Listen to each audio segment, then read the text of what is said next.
যে আমাদের সবাইকে একদিন তার সম্মুখীন হতে হবে। মৃত্যুর প্রথম রাত্রিটি কবরে কিভাবে অতিবাহিত হয়, রাসূল সাল্লাল্লাহু আলাইহি সাল্লাম বলেন, আল আবদু ইদা উদিয়া ফি কবরি, বান্দাকে যখন তার কবরে রাখা হয়, ওয়া তুওয়াল্লিয়া ওয়া যাহাবা আসহাবুহু হাত্তা ইন্নাহু লা ইয়াসমাউ কারআনি আলিহিম, এবং তাকে কবরে রেখে তার সাথীরা শুধু এতটুকু দূরে চলে আসে যে তখনও সেই কবরস্থ ব্যক্তি তাদের জুতার শব্দ শুনতে পায়। রাসূল সাল্লাল্লাহু আলাইহি সাল্লাম বলেন, ঠিক সেই সময় আতাহু মালাকানে ফাকাদাহু ফায়াকুলানি লাহ, তার নিকট দুজন ফেরেশতা এসে তাকে বসিয়ে তাকে প্রশ্ন করতে শুরু করে দেয়।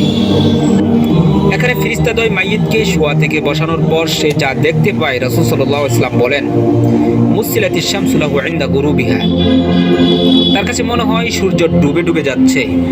ফায়াজলিসু ইয়ামসাহু আইনাইহি ওয়া ইয়াকুল দাউনি উসাল্লি, সে বসে তার চক্ষুদ্বয় মুছতে মুছতে বলতে থাকে, তোমরা আমাকে ছেড়ে দাও, আমি নামাজ আদায় করব। সুবহানাল্লাহ। যেহেতু সূর্য ডুবে যাচ্ছে, সে মনে করবে আজ তো আসরের নামাজ আদায় করি নাই। ফেরেশতাদ্বয় তখন বুঝতে পারে লোকটি দুনিয়াতে নামাজে মুত্তাকি ছিল। ফেরেশতাদ্বয় তখন বলতে থাকে, আপনি কবরের জগতে, এখানে নামাজ রোজা কিছু নেই, সুতরাং আগে তুমি আমাদের প্রশ্নের উত্তর দাও।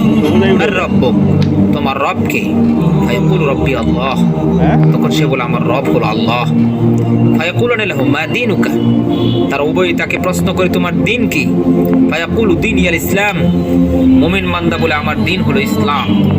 ফায়াকুলানি লাহু মা হাযার রাজুল আল্লাযী বুইসা ফীকুম, তারা প্রশ্ন করে, এই লোকটি তথা রাসূল সাল্লাল্লাহু আলাইহি সাল্লামের চেহারার দিকে ইশারা করে বলা হবে, তোমাদের মাঝে প্রেরিত হয়েছিলেন তিনি কে? ফায়াকুলু হুয়া রাসূলুল্লাহ সাল্লাল্লাহু আলাইহি ওয়াসাল্লাম, উত্তরে মুমিন বান্দা বলে, তিনি হলেন প্রিয় নবী মুহাম্মদুর রাসূলুল্লাহ সাল্লাল্লাহু আলাইহি ওয়াসাল্লাম। ফায়াকুলুনা ওয়া মা ইউদরিক, সব শেষে ফেরেশতাদ্বয় আবার বলে, তুমি কি করে জানতে পারলে? ফায়াকুলু কারাতু কিতাবাল্লাহি ফাআমানতু বিহি ওয়া সাদ্দাকতু, মুমিন বান্দা বলে, আমি আল্লাহর কিতাব পড়েছি এবং তার প্রতি ঈমান এনেছি এবং সত্য বলে স্বীকার করেছি। সুবহানাল্লাহ।